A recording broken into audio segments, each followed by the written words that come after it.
Believe it or not, but this beautiful texture is formed by a simple 4-stitch and 2-row repeat. And here's how it works. Cast on a multiple of 4 stitches plus 1 stitch for symmetry. The first row is a right side row. We started by knitting 1 stitch, making a yarn over, and slipping 1 stitch purlwise with the yarn at the back of the work.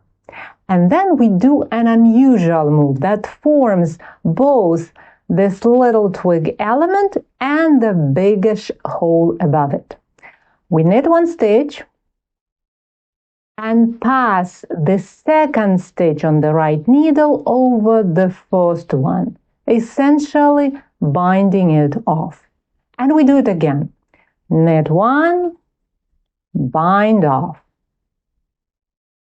We finish with the yarn over to make sure the number of stitches does not change. And this is the pattern repeat.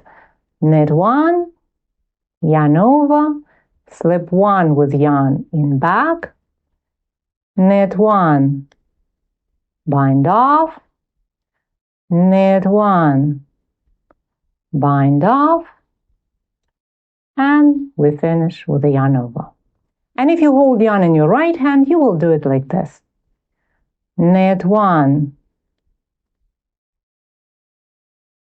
yarn over, slip 1 with yarn in back, knit 1,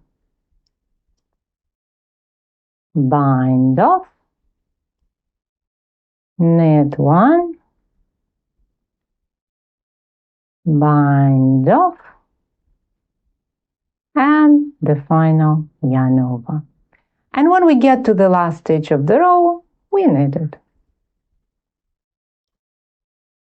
In the next row, we simply purl all stitches. Whether you hold yarn in your right hand or your left hand, it's just plain purling. And that's it. 2 simple rows, but because we bound off stitches right in the middle of the fabric, we formed this gorgeous open lace with cute little twig elements.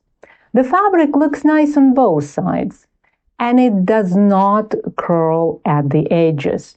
Perfect for scarves, shawls, summer tops, beach cover-ups, and light sweaters and cardigans. To read and print the instructions that explain how to knit twig lace back and forth and in the round, go to the full tutorial.